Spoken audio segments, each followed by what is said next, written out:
बिस्मिल्लाहिर्रहमानिर्रहीम। तो जनाब आईसीसी T20 वर्ल्ड कप 2026 का पहला अपसेट जो है वो ऑफिशियली हो चुका है, जब जिम्बाब्वे ने ऑस्ट्रेलिया माइटी ऑस्ट्रेलिया को शिकस्त दे दी कोलंबो के आर प्रेमदासा स्टेडियम में। अब कुछ लोग कह रहे हैं जनाब, जिस तरह फुरकान भट्टी साहब कह रहे हैं बड़ा ज़ोरदार तरीके से कि भाई ये अपसेट नहीं है, ये अपसेट नहीं है।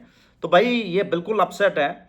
और अपसेट किसको कहते हैं कि जब मोर देन 90% या 99% लोग एक चीज़ को फेवर कर रहे हों कि भाई कोई चांस नहीं है ऑस्ट्रेलिया के हारने का इस मैच में। तो जब ऑस्ट्रेलिया हार गया तो it is obviously an upset. और 90 to 95% लोग कह रहे थे कि ऑस्ट्रेलिया ही जीतेगा। प्रेडिक्शंस में भी वैसे भी गट फीलिंग भी सबकी यही थी, लेकिन it is truly an upset. और जिस तरह मतलब पहले ज़माने में हम देखते थे कि जिम्बाब्वे अब 92 से लेके 2003-4 तक टोटली जो है वो एक हाईली कंपेटिटिव साइड रही है, और उन्होंने बड़ी बड़ी टीमों को हराया था। जब इनके प्लेयर्स से like Andy Flowers, Grant Flower, Lester Campbell, Guy Whittall, Neil Johnson, Heath Streak, यानी पॉल स्ट्रेलिंग, जो तो बड़ी ज़बरदस्त टीम थी। मरे गुडवन और स्टुअर्ट कॉर्लेस, तो बहुत ज़बरदस्त इनकी एक टीम थी जब 2004 से पहले। लेकिन अब पिछले यानी कि 15-20 साल में ये तो क्वालिफाई भी नहीं कर पाते बेचारे वर्ल्ड कप्स के अंदर। और ऑस्ट्रेलिया के खिलाफ 2 मैचेस इन्होंने आईसीसी वर्ल्ड T20 में खेले हैं। 2007 में इनको उन्होंने 5 विकेटों से हराया था, और आज जो है वो 23 रन के मार्जिन से हराया आर प्रेमदासा स्टेडियम कोलंबो में। और सिकंदर रजा एक ऐसे पाकिस्तानी निजात उनमें प्लेयर हैं जो बड़ी एनर्जी देते हैं इनको, और एक ऑलवेज इनका चांस होता है। तो भाई बिल्कुल ये अपसेट है, पहला अपसेट है इस वर्ल्ड कप का। बड़े अपसेट होते होते बचे हैं। पहला ही मैच जिसमें नीदरलैंड हराने वाला था पाकिस्तान को, वो अपसेट होने से बचा। फिर यूएसए ने ऑलमोस्ट हरा दिया था इंडिया को, जिस राउंड के 5-6 खिलाड़ी आउट कर लिए थे अर्ली ऑन, लेकिन वहाँ पे फिर वो उन्होंने कम बैक किया इंडिया ने, और वो मैच अपसेट से बचा। फिर जनाब आप अगर देखें तो नेपाल नियरली बहुत बड़ा अपसेट करने वाला था जब वो इंग्लैंड को हराने लगे थे, आखिरी बॉल पे वो हुआ। तो ये 3 अपसेट होते होते बचे, लेकिन now it's officially first upset हुआ है इस वर्ल्ड कप का। और इससे पहले बड़े बड़े अपसेट होते रहे हैं क्रिकेट की दुनिया में। आप अगर देखें, हम अगर सिर्फ आईसीसी T20 वर्ल्ड कप की बात करें तो 2007 के वर्ल्ड कप में जिम्बाब्वे ने जिस तरह ऑस्ट्रेलिया को हराया था, तो वो अगर अपसेट था तो भट्टी साहब मुझे बताएं फिर ये क्यों अपसेट नहीं है। फिर जनाब 2009 में नीदरलैंड इंग्लैंड को हराया।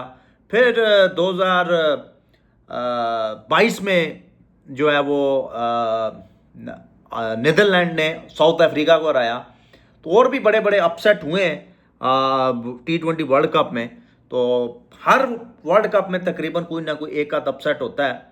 तो इस दफ़ा अभी तक तो नहीं हुआ था, लेकिन ये अपसेट हुआ है। This is on the card. Even जो इटली ने ओमान को हराया, सॉरी इटली ने जो नेपाल को हराया, अब नेपाल ने जिस तरह इंग्लैंड के खिलाफ परफॉर्मेंस दी थी, it was also considered as upset. लेकिन क्योंकि दोनों एसोसिएट टीम्स हैं तो इतना बड़ा अपसेट नहीं है जो आज हुआ है। जिम्बाब्वे ने जिस तरह हराया है ऑस्ट्रेलिया को, तो बहुत बहुत मुबारक हो। और ये ग्रुप अब ओपन हो गया है। श्रीलंका पहले नंबर पर, जिम्बाब्वे दूसरे नंबर पर, और ऑस्ट्रेलिया तीसरे नंबर पर है। तो अब जो श्रीलंका और ऑस्ट्रेलिया का मैच है, it's is very important for Australia to win. अगर ऑस्ट्रेलिया वो मैच हार जाता है तो देन जिम्बाब्वे और श्रीलंका के चांस ज़्यादा हो जाएंगे कि वो क्वालिफाई करें। और जिम्बाब्वे अगर आगे जाता है तो सुपर 8 में वो इंडिया वाला ग्रुप जो है वो वहाँ पे जिम्बाब्वे चला जाएगा, तो वो बड़ा आसान हो जाएगा।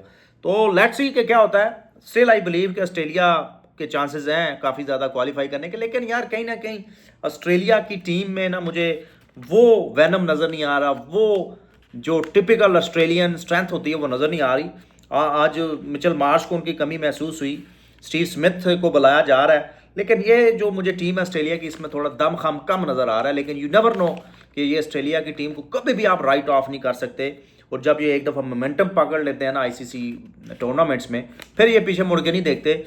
और मेरे ख्याल से दूसरी टीमें जो इंडिया है, पाकिस्तान है, या इंग्लैंड है, या न्यूजीलैंड है, ये दे विल बी प्रेइंग कि यार ऑस्ट्रेलिया किसी तरीके से बाहर हो जाए तो बेहतर है। स्पेशली इंडिया, क्योंकि इंडिया फेवरेट है, और इंडिया को कुछ टीम अगर टक्कर दे सकती है तो वो ऑस्ट्रेलिया ही है। तो एनी हाउ जी, आज 170 रन का टारगेट था और सिर्फ 2 विकेटें गिरी। बेनेट ने 50 मारी, फिर आखिर में सिकंदर रज़ा ने बड़ा अच्छा कैमियो खेला और 170 रन का target I think fair enough target था, पार टोटल था, लेकिन शुरू में ही जो 4 विकेटें हासिल कर ली जिम्बाब्वे ने, वो फिर टीम वापस नहीं आ सकी ऑस्ट्रेलिया की, और at the end I think comprehensively वो 23 रन से हार गए। तो it's a first upset, major upset in this ICC world cup, and I was hoping के एंड वाज लुकिंग के पहला अपसेट कप होता तो आज हो गया। So congratulations to Zimbabwe for stunning Australia in Colombo RPS.